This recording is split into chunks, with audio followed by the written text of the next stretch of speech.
नमस्कार मित्रों, स्वागत है आप सभी का एक बार फिर से डेली न्यूज़ विद अनुराग पर। तो आज तारीख है 2 दिसंबर, दिन सोमवार, माह कार्तिक, शुक्ल पक्ष और तिथि प्रतिपदा। तो फटाफट जानते हैं कि आज कौन सा दिन है। आज के दिन संयुक्त अरब अमीरात ने ब्रिटेन से स्वतंत्र होने की घोषणा की थी। चलिए फटाफट खबरों का रुख करते हैं। प्रधानमंत्री मोदी ने ट्वीट किया कि भुवनेश्वर में डीजीपी आईजीपी सम्मेलन के दूसरे दिन व्यापक विचार विमर्श जारी रहा। सम्मेलन में राष्ट्रीय सुरक्षा चुनौतियों पर चर्चा की गई। त्रिशा और गायत्री की भारतीय जोड़ी ने सैयद मोदी इंटरनेशनल में महिला युगल खिताब जीता। आंध्र प्रदेश सरकार ने भंग किया वक्फ बोर्ड। नायडू सरकार ने पिछली जगनमोहन सरकार द्वारा गठित वक्फ बोर्ड को भंग कर दिया। इस संबंध में शनिवार को आदेश जारी किए गए।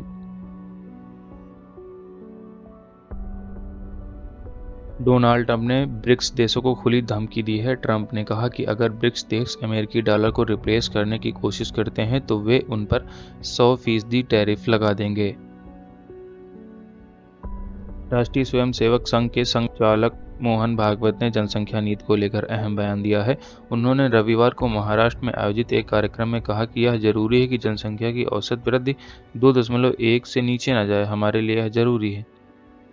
सर्दियों में कोहरे और ठंड के चलते संभावित दुर्घटनाओं को ध्यान में रखते हुए यमुना एक्सप्रेसवे और ग्रेटर नोएडा एक्सप्रेसवे पर स्पीड लिमिट में बदलाव किया गया है। यमुना विकास प्राधिकरण के निर्णय अनुसार 15 दिसंबर से 15 फरवरी तक दोनों एक्सप्रेसवे पर नए नियम लागू होंगे। गति सीमा 80 किलोमीटर से प्रति, जबकि भारी वाहनों के लिए 60 किलोमीटर प्रति घंटा निर्धारित की गई है।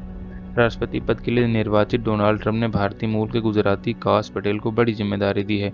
ट्रंप ने काश पटेल को एफबीआई निदेशक के रूप में नामित किया है। काश पटेल ट्रंप के काफी करीबी माने जाते हैं।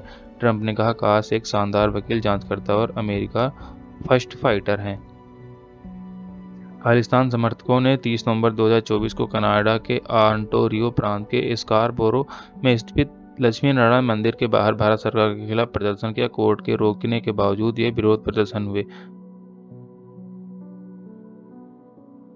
दिल्ली विधानसभा चुनाव के मद्देनजर बीजेपी ने 43 कमेटियां बना दी हैं। इनमें से कई सारी कमेटी तो चुनाव अभियान, प्रचार और बूथ मैनेजमेंट से जुड़ी हुई हैं, लेकिन कई सारी कमेटियां काफी रोचक नजर आती हैं। इनके रोचक नाम तो रखे ही गए हैं, ऐसा प्रतीत होता है। दिल्ली के कालकाजी में अरविंद केजरीवाल की पदयात्रा निकाली। दिल्ली की सीएम आतिशी भी साथ मौजूद रहीं।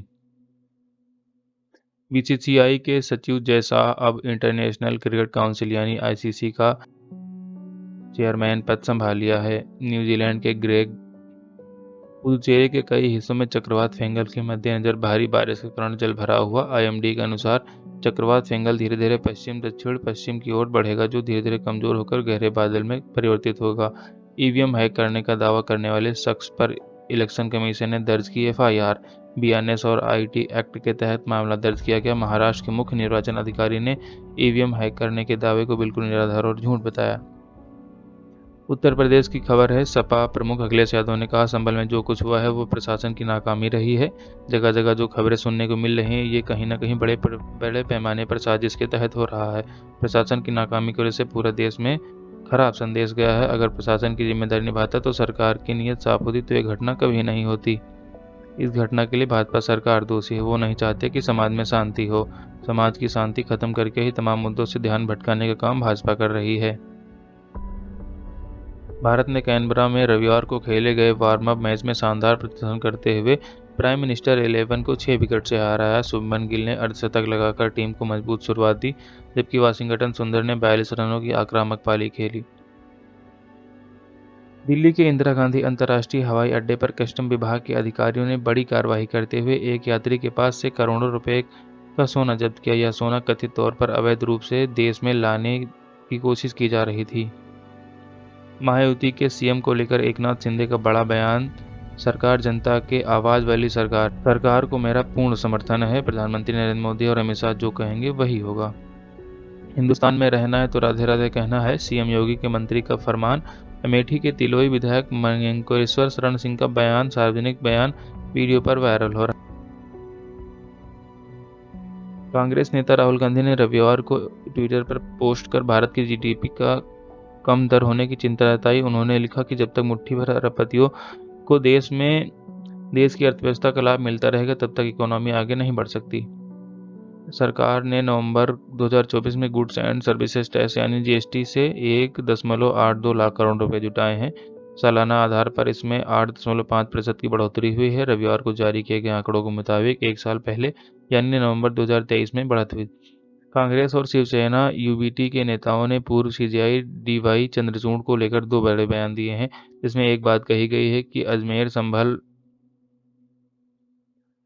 देश में बिजली बिल बकायेदारों के लिए एक मुफ्त समाधान योजना 2024-25 लागू कर दी है। यह योजना 15 दिसंबर से 31 जनवरी 2025 तक 3 चरणों में चलेगी।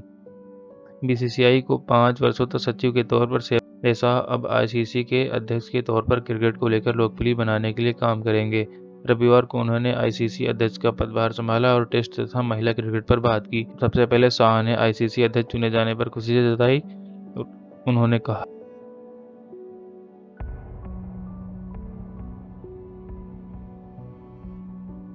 बने रहिए डेली न्यूज विद अनुराग के साथ, क्योंकि पर खबरों का सिलसिला लगातार जारी है, जहां पर आपको सटीक और सबसे सही खबर सबसे पहले आप तक पहुंचाई जाती है।